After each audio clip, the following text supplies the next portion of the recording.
want to believe that we live in a world of human beings with emotions, a conscience, morality. At least that's the world I would like to live in. The biggest deficit in the world today is a lack of empathy. So what world do we live in?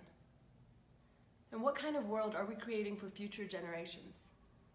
What kind of example are we setting for our children and their children? The way the administration treats immigrants is inhumane, it's unacceptable, it's immoral. We're all shocked by their actions and decisions. But what's more worrying is that somebody with Trump's ideals has managed to gain enough support to become president, to represent us, to represent the United States, which is less united than ever before. Children being separated from their parents, entire families being locked up in horrid conditions with zero consideration for their well-being. It's important to know that these establishments and these conditions have been in place for decades. The only difference is that this time it's children, and this time it caught the attention of the public eye. What is the point of this? How is this helping the country be a better place? Here's the reality of what it's doing. It's setting a terrible example to young generations who are witnessing this act of cruelty. It's destroying families, ruining people's lives, and destroying future generations. No matter what happens now, those kids will be scared and scarred for life.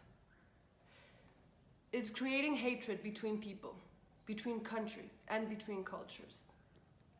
They say that they are protecting the country from bad people, but the bad people are really the ones that are making these decisions.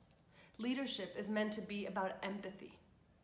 It's about the ability to relate to people and connect with them. This administration is turning the word American into a synonym of racist. We need to stand together. If they don't want to change the policies, then let's change our actions.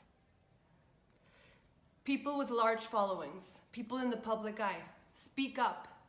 Having a loud voice is not only a great opportunity, it's also a huge responsibility. Governments around the world, speak up. Protect your people. Stand up for what's right. Latino women are the consumer with the highest purchase power in the United States. We're so used to hearing how inferior we are that we start believing it, and we fail to realize that the real power is in our hands. Stop supporting brands and companies that contribute or fund Trump's initiatives. Let's force every single corporation to push and advocate for humane treatment of our people. Let's not hate each other, and let's not attach the citizenship to the issue. There are many Americans who are appalled by what's happening. These are the people whose voices can impact the most. People from all around the world, let's join forces, regardless of our citizenship, with a common goal: to end this madness and protect human beings. Protect our brothers and sisters and children and their children. I know that we all feel impatient and frustrated, not knowing how to help enough. Let's be there for each other. Let's voice our feelings, voice our ideas, hug your neighbor. Let's unite now more than ever. Let's lead by example.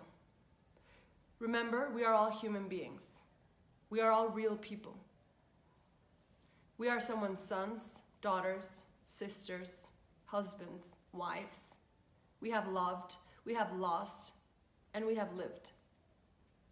Everyone has a story. So instead of judging, criticizing, or discriminating, let's listen to these stories. Let's tell our stories. Let's learn from our stories. Understand, be aware, and be sensitive to others. The core of every industry is stories. So use your profession or your passion to tell those stories that need to be heard. Let's promote empathy, one story at a time. Families belong together, in freedom and in peace.